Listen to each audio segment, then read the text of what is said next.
வரம் பழுத்த நெறியே, மெய்நெறியில் இன்ப வளம் பழுத்த பெருவாழ்வே, வானோர் தங்கள் சிரம்பழுத்த பதப்பொருளே, அறிவானந்த சிவம்பழுத்த அனுபவமே, சிதாகாசத்தில் பரம்பழுத்த நடத்தரசே, கருணை என்னும் பழம்பழுத்த வான்தருவே, பரமஞான திறம்பழுத்த யோகியர்தம் யோகத்துள்ளே, தினம் பழுத்து கனிந்து அருட்செல்வத்தேவே. வரம் பழுத்த நெறியாக இந்த நெறியை வள்ளல் பெருமான் குறிப்பிடுகின்றார். அதற்கடுத்து இதனை மெய்நெறி என்று கூறுகின்றார். இந்த நெறியில் இன்ப வளம் தரும் பெருவாழ்வாக இறைவனை கூறுகின்றார். வானவர்கள் தங்களுடைய தலையில் பதப்பொருளாக இறைவனுடைய திருவடிகள் இருப்பதாக கூறுகின்றார். அறிவு ஆனந்த சிவ அனுபவமாக இருக்கின்றான் என்று சொல்லுகின்றார். சிதாகாசத்தில் நிகழும் நடத்தரசாய் கருணை பழுத்து தொங்கும் கனிகள் கொண்ட வான் மரமாக இருக்கின்றான் இறைவன் என்று காட்டுகின்றார். ஞான யோகிகளினுடைய யோகத்தில் கனிந்த அருட்செல்வத்தை உடையவனாக தேவதேவனாகிய மகாதேவனை இந்த பாடலில் காட்டுகின்றார். வரம் பழுத்த நெறியே, மற்ற நெறிகளுக்கும் இந்த சைவமாகிய நெறிக்கும் சன்மார்க்கமாகிய நெறிக்கும் என்ன வேறுபாடு என்றால், வரம் பழுத்த நெறியே, இறைவன் வரம் கொடுத்தால் ஒழிய நாம் இறைநிலை அடைய முடியாது, நிர்வாண நிலை அடைய முடியாது என்கின்ற வேறுபாட்டை நாம் முதலில் தெரிந்து கொள்ள வேண்டும்.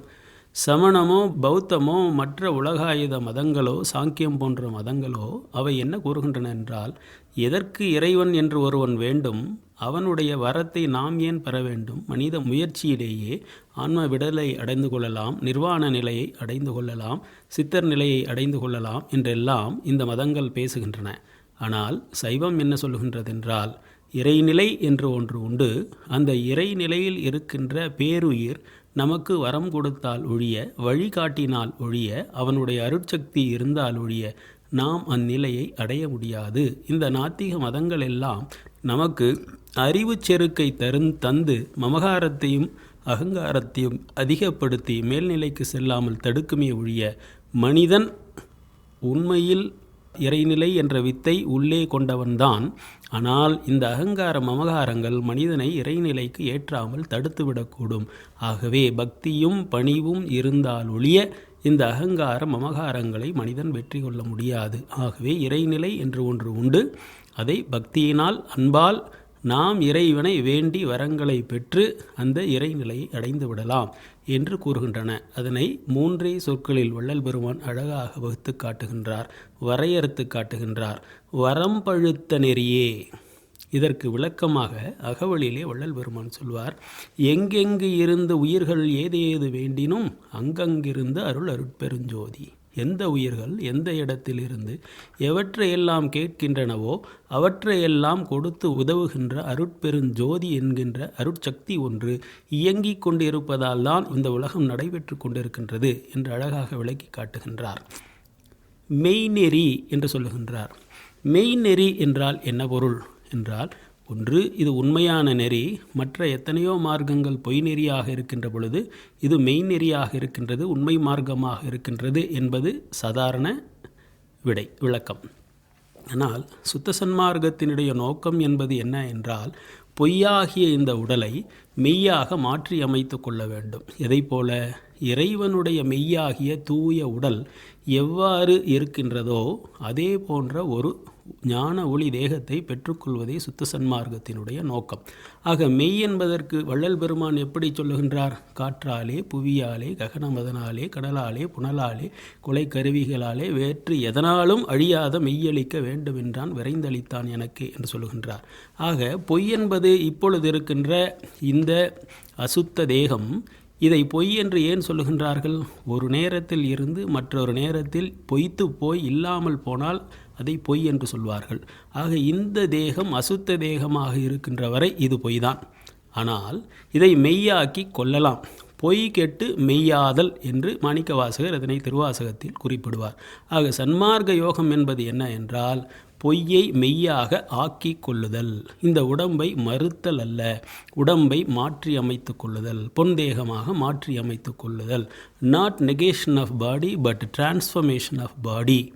into a pure body and a Omkara body and a body of wisdom light என்று சுருக்கமாக இதனை சொல்வார்கள். ஆக மெய்யை அடைவதுதான் இந்த நெறியினுடைய நோக்கம். சரி, ஏன் மெய் நெறியை அடைய வேண்டும் என்றால் அதில்தான் இன்பம் உண்டு.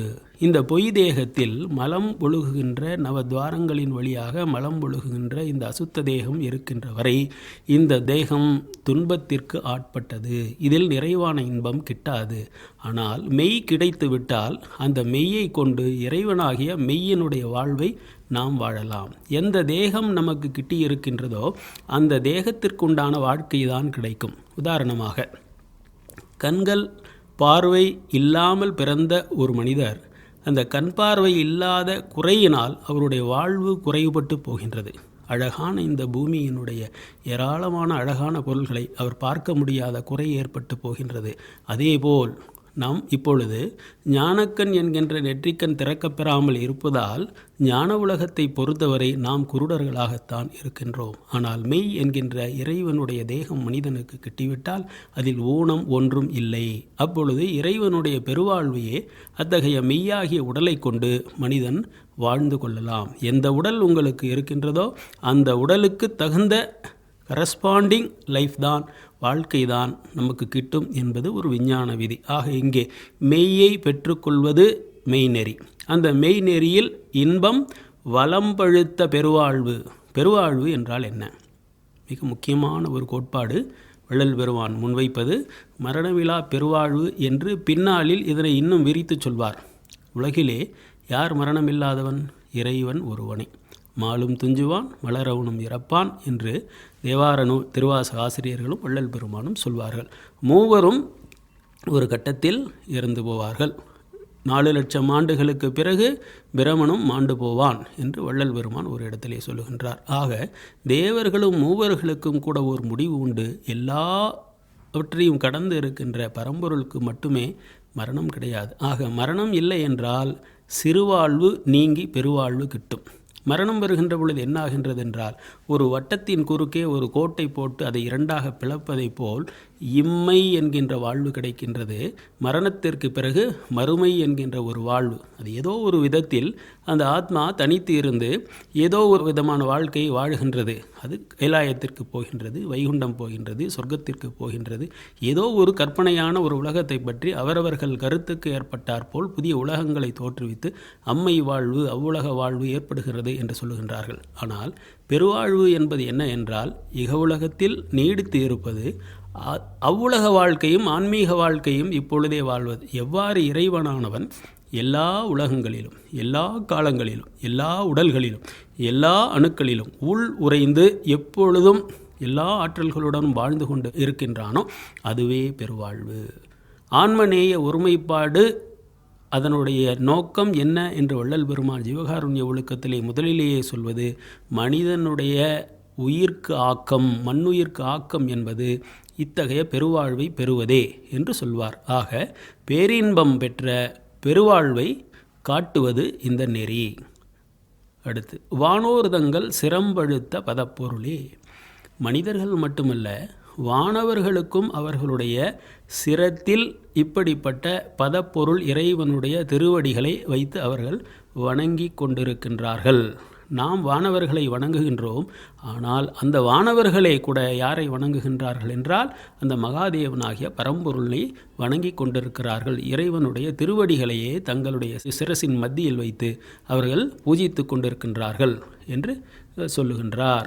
வரம்பழுத்த என்று ஏன் சொல்லுகின்றார் என்றால், மேலே வேகாத காலாதி கண்டு கொண்டு எப்பொருளும் விளைவிக்கும் தொழிலதே மெய்த்தொழில் என்று ஒரு இடத்திலே வள்ளல் பெருமான் சொல்லுகின்றார். அந்த நிலைக்கு மனிதன் வர வேண்டும். வேகாத கால் என்றால் நம்முடைய சிரசின் மத்தியில் ஒரு காற்று இருக்கின்றது. இப்பொழுது சாதாரணமாக நாம் சுவாசிக்கின்ற காற்று, இது வெந்து போகின்ற கால் என்றால் காற்று. அதனால் மீண்டும் மீண்டும் நமக்கு சுவாசம் தேவைப்படுகின்றது. 4 அங்குலம் நஷ்டமடைகின்றது நம்முடைய பிராணசக்தி. வேகாத கால் என்றால் இன்எக்ஸாஸ்டிபிள் பிராணசக்தி என்று சொல்வார்கள்.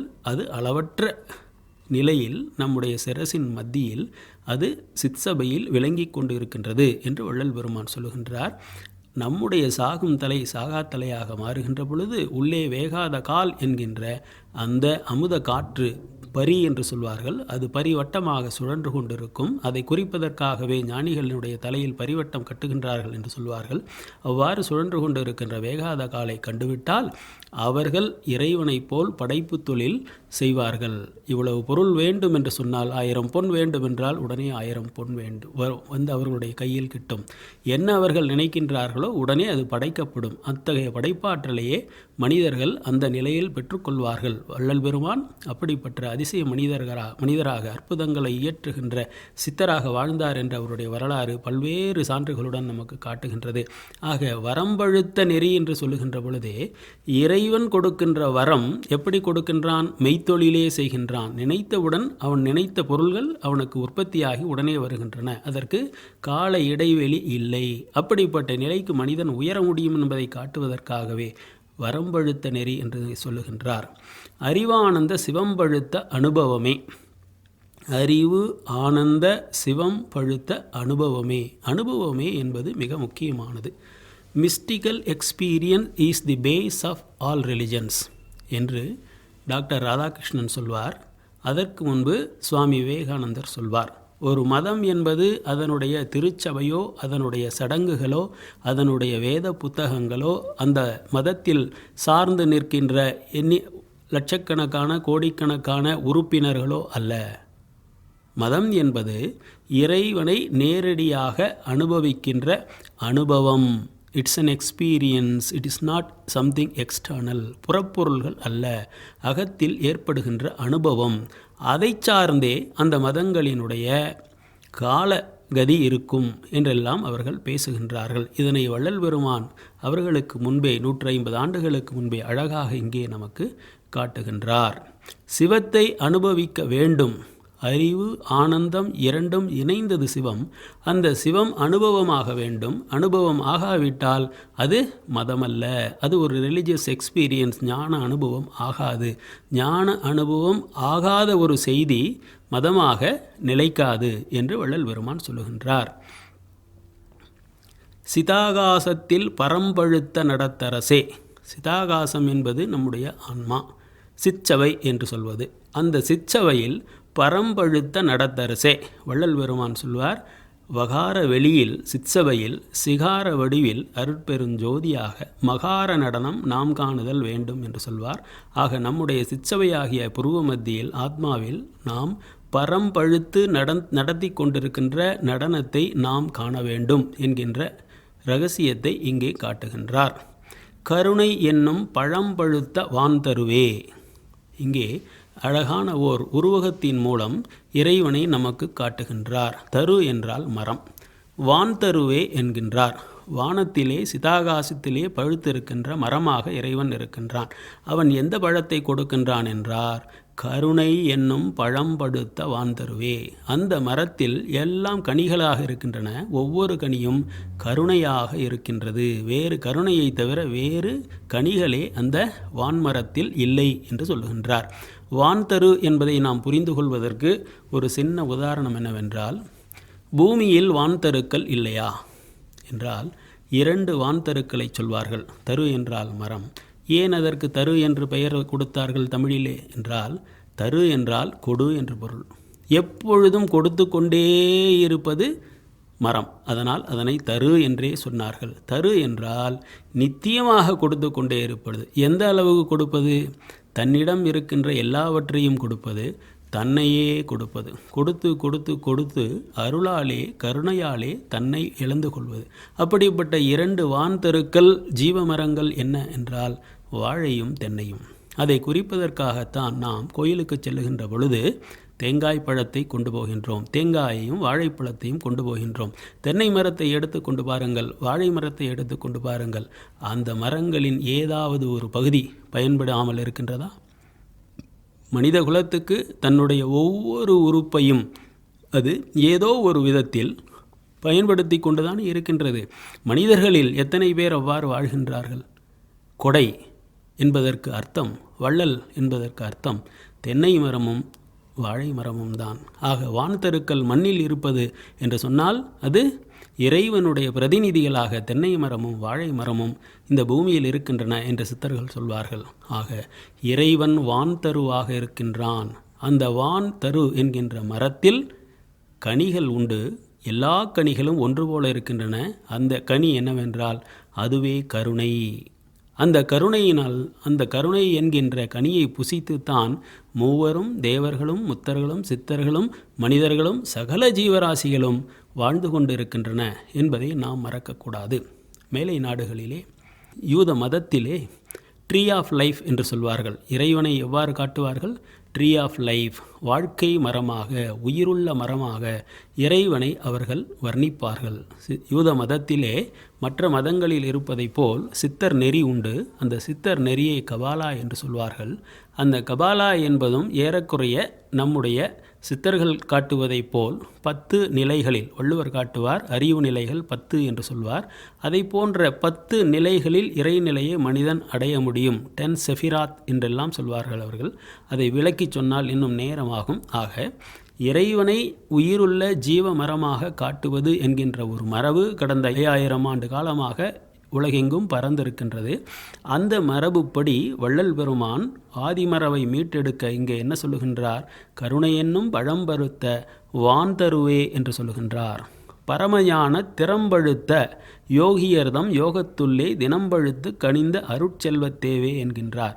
பரமஞான திறம்பழுத்த யோகியர். ஞானம் சரி, பரமஞானம் என்றால் என்ன?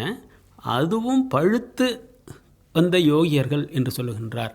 இங்கே சற்று விளக்கம் தேவைப்படுகின்றது. ஞானம் என்றால் துரியம் என்று ஏற்கனவே நான் சொல்லியிருக்கின்றேன். அந்த துரியத்தில் 3 நிலைகள் இருப்பதாக நமக்கு யோகிகளுக்கெல்லாம் மேலான யோகியர் திருமூல நாயனார் நமக்கு காட்டுகின்றார். முத்துரியம் என்கின்ற அதிகாரத்திலே ஜீவதுரியம், பரதுரியம், சிவதுரியம் என்று 3 துரிய நிலைகளை காட்டுகின்றார். முதல் துரியம் என்பது ஜீவதுரியம். மனித நிலையில் நம்முடைய மன உணர்வுகளாகிய கனவு, நனவு, உறக்கம் இவற்றை கடந்து 4வது உணர்வாகிய துரிய நிலைக்கு மனிதன் செல்கின்றான். அது ஜீவதுரியம். இதை கடந்து பரதுரியம் என்கின்ற ஒரு நிலையை சொல்கின்றார். அந்த பரதுரியம் என்கின்ற நிலையைத்தான் இங்கே பரமஞானம் என்ற சொல்லால் வள்ளல் பெருமான் உணர்த்துகின்றார் என்று கருதுகின்றேன். அந்த திறமும் பழுத்து விட்டால் அதை கடந்து சிவதுரியம் என்கின்ற கடைசி துரியத்திற்கு மனிதன் செல்லுகின்றான். அந்த நிலையில் இருக்கின்ற யோகியர்தம் யோகத்து உள்ளே இறைவன் கனிந்து கனியாக அருட்கனியாக கனிந்து அவர்களுக்கு கொடுக்கின்றான் என்று சொல்லுகின்றார். ஆக சிவதுரியம் என்கின்ற நிலையை அடைந்த யோகியர்களுக்கு இறைவன் கனியாக கனிந்து வருகின்றான் என்றால் என்ன கனிந்து வருகின்றான்? அவர்களுடைய சிரத்தின் மத்தியிலே அவன் அமுதக்கனியாக அண்ணாக்கில் சொட்டுகின்றான். இதுதான் வான் சிறு அப்பு, ஆரமுது, ஒளி உணவு, அருளமுது என்றெல்லாம் ஏற்கனவே நாம் பார்த்திருக்கின்றோம். ஆக அந்த சிவதுரிய நிலையை அடைந்த யோகியர்களுடைய உணவு உப்பு, புளி, காரம் கொண்ட ஊரமுது அல்ல. உப்போடே புளிப்போடே கைப்போடே ஊரமுது கூட்டி ஒளியாதே நீ அந்தோ ஊழிதோர் ஊழியும் உளவாமை நல்கும் ஆரமுதுண்டு என்னோடு ஆடேடி பந்து என்று கீர்த்தனைகளே வள்ளல் பெருமான் சொல்வார். ஆக சிவயோகியர்களுக்கு நம்மை போன்ற உணவு இல்லை. அவர்களுக்கு உணவு இறைவன் ஆக அருளமுதமாக அவர்களுடைய சிரசின் மத்தியில் கனியாக அதை இறைவன் அவர்களுக்கு தருகின்றான். அப்படிப்பட்ட சிவக்கனியை உண்டு அவர்கள் கடவுள் தன்மை எய்துகின்றார்கள் என்கின்ற மிக அற்புதமான யோக குறிப்பை இந்த பாடலிலே வள்ளல் பெருமான் நமக்கு கொடுக்கின்றார். ஆக வரம்பழுத்த நெறி, மெய்நெறி இவற்றை கடைபிடித்து பெருவாழ்வை பெற்று எங்கும் எப்பொழுதும் எல்லா உடல்களிலும் எக்காலத்திலும் மனிதன் கடவுள் தன்மை அறிந்து கடவுள் நிலையாக வாழ்வதைத்தான் வள்ளல் பெருமான் காட்டுகின்ற சுத்த சன்மார்க்கத்தின் இறுதி லட்சியமாக நாம் அறிகின்றோம். எக்காலும் எப்பாலும் இருத்தலை பெற்றே என்ற வள்ளல் பெருமான் தன்னுடைய அனுபவத்தை இங்கே காட்டுவார். இந்த பாடலின் மூலம் வள்ளல் பெருமான் சைவம், சன்மார்க்கம், சுத்த சன்மார்க்கம் ஆகியவற்றின் இறுதி லட்சியங்களை தொகுத்து நமக்கு அவருடைய அனுபவத்தின் வாயிலாக அழகான கவிதையாக வடித்து கொடுத்திருக்கின்றார். இதை கேட்கின்ற நேயர்கள், வாசிக்கின்ற வாசகர்கள் இதனுடைய உட்பொருளை அறிந்து அந்த நிலைக்கு உயர வேண்டும் என்று இறைவனை பிரார்த்திக் கொள்கின்றோம். இந்த பாடலில் இறைவனுடைய அருட்செல்வத்தை வள்ளல் பெருமான் வியந்து பாடினார் என்பதை கருத்துரையாக வைக்கலாம்.